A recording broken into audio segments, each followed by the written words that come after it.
السلام عليكم أصدقائي المشاهدين، مساء الخير، مرحبا بكم. في هذه الحلقة سنتحدث عن المناضل والمجاهد المغربي محمد بن سعيد أيت الدر رحمه الله. انتقل إلى جوار ربه اليوم 6 فبراير سنة 2024، وبهذه المناسبة الأليمة لا يمكننا إلا أن نترحم على روح الفقيد، إنا لله وإنا إليه راجعون. بهذه المناسبة لا يسعنا إلا أن نتذكر إرث هذا الرجل الوطني الفريد من نوعه. كرس حياته التي تناهز القرن، توفي عن عمر 99 سنة. كرسها للنضال، كرسها كذلك للمساهمة في بناء مغرب حداثي متقدم يتخلص من الاستعمار ومن التخلف. هذا الرجل الأبي، هذا الرجل الثائر الذي رفض تقبيل يد الملوك، رفض تقبيل يد الملك الراحل محمد الخامس، ويد المغفور له الحسن الثاني، ويد محمد السادس. وهذا ليس عنوانا لفوضى، بل لموقف خلاق يرى فيه محمد بن سعيد أيت الدر عنوانا لمواطنة جديدة في المغرب، لمغرب حداثي، عنوانا يقطع مع الاستبداد وينادي بخدمة الحق والعدالة وسمو حقوق الإنسان. هو الرجل الذي صرخ في البرلمان المغربي في أوج سنوات الرصاص ينادي بحقوق المعتقلين ويفضح وجود تازمان مارف الذي كذب الحسن الثاني الصحفيين بأن لا وجود لمعتقلات في المغرب. هو الرجل الذي صدح بالحقيقة لما سكتت كل الأفواه، ولما تم تدجين كل النخب، ولم يستطع أحد أن يصدح بالحقيقة.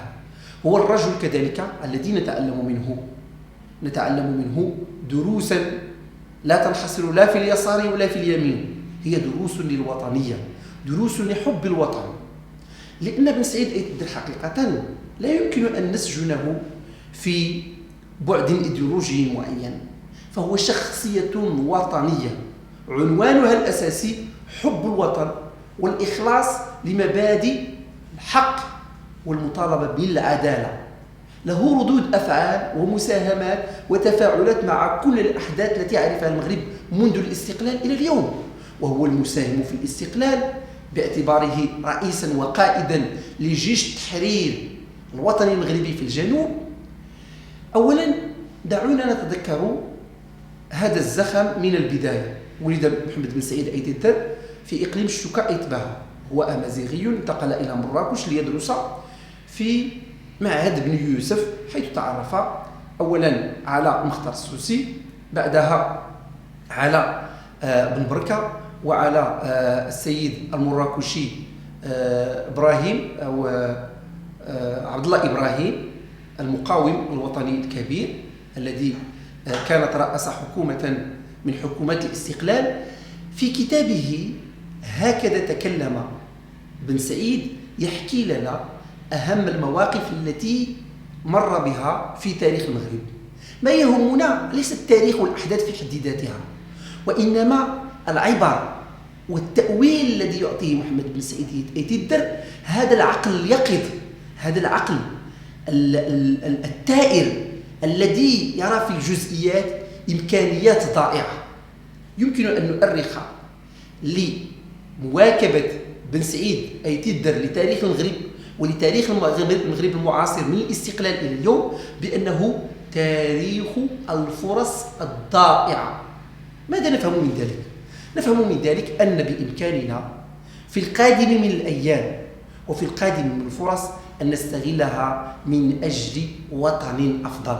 محمد بن سعيد أيت الدر حقيقة لا يجحد المؤسسات، هو مواطن محترم للقانون، حكم عليه بالإعدام غير ما مرة، هددت حياته وكان مستهدفا بالاغتيال أكثر من مرة، كان مقاوما مجاهدا، كرس حياته ليس بالفكر فقط وإنما بالعمل كذلك. إنه مجاهد من طينة أخرى، من ماض عاصر وشاهد هذه التغيرات وهذه التطورات ومختلف خيوط اللعبة وتنسج من بدايتها بعقله اليقظ، وبكذلك نوع من القدرة على إدراك هذه الخيوط، ولكن أساسا بنوع من الاستماتة وحب الوطن، يرفع صوته دائما لكي ينبه بأن هناك خيوط أهملت وبأن هناك فرص تضيع في الوطن. أصدقائي المشاهدين، أدعوكم لقراءة ما كتبه محمد بن سعيد أيت الدر. له 3 مؤلفات. أولا مؤلف حول سماه بالهيئة الريفية، حول أحداث الريف سواء في 58 أو أحداث الريف المعاصرة في سنة 2016 2017 2018. له رد فعل كذلك حتى لا ننسى حول الربيع العربي حينما رأى فيه فرصة أخرى يهدرها الشعب المغربي، أنه لم يكن في الموعد ولم يستغل الفرصة من أجل بناء مغرب أفضل ومن أجل تدعيم أسس الديمقراطية في المغرب. له كتاب آخر حول الجيش المغربي في الجنوب، وهذه الصفحة التي أهملت وأسقطت اليوم. وله كتاب آخر ربما نال بعضا من الشهرة، وهو كتاب هكذا تكلم بن سعيد يسرد فيه أحداث حياته.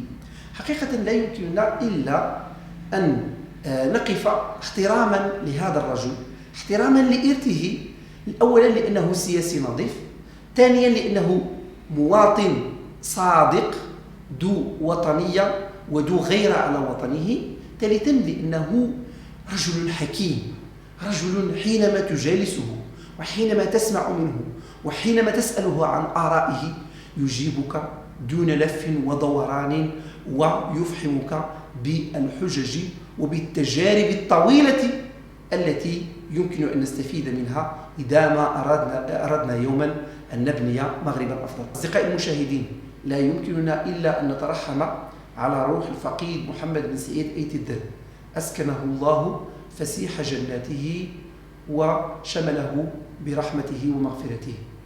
إلى اللقاء.